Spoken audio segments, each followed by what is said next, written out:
Salut à tous, aujourd'hui je vais vous parler des LED avec les résistances intégrées.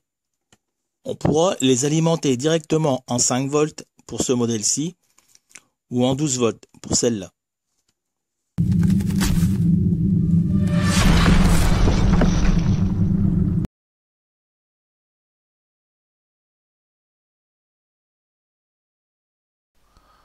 On les trouve en 3 mm et 5 mm en 5 volts et en 3 mm et 5 mm en 12 volts.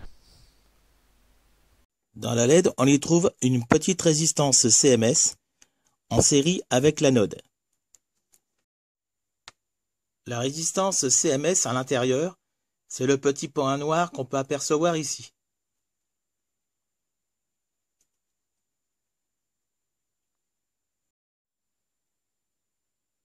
Donc voilà, je l'alimente directement en 5 volts. Et voici le modèle 12 volts. Donc là, je vais monter l'alimentation.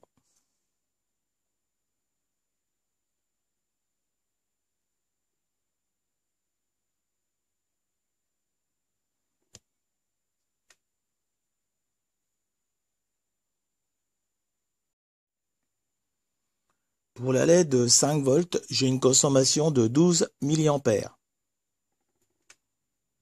Pour celle de 12 volts, j'ai une consommation de 8 mA. On va jeter un œil maintenant sur le datasheet pour le modèle 12 volts.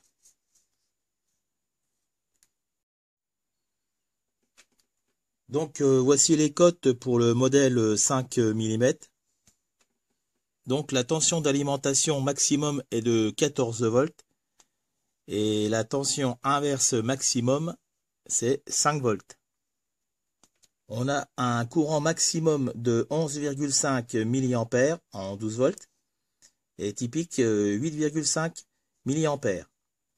Et le courant inverse maximum 10 microampères et en 5 volts.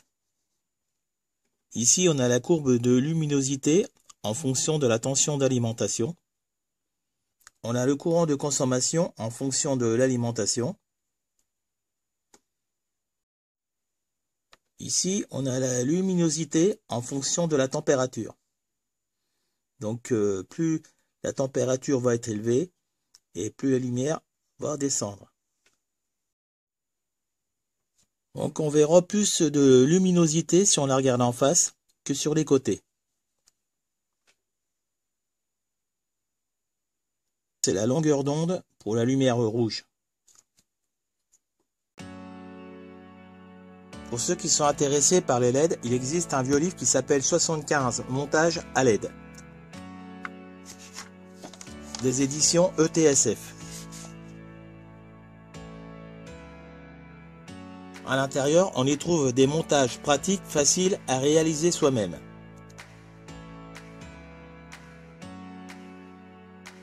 Dans le premier chapitre, on a des explications sur les LED.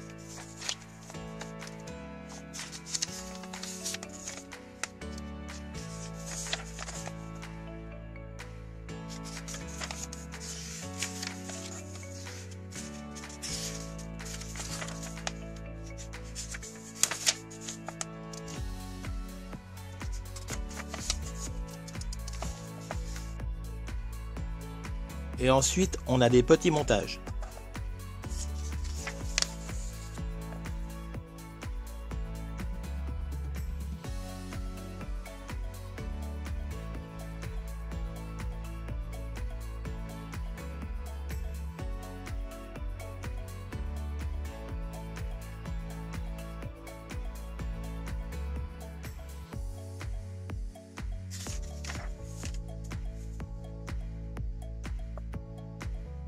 Voici la table des matières.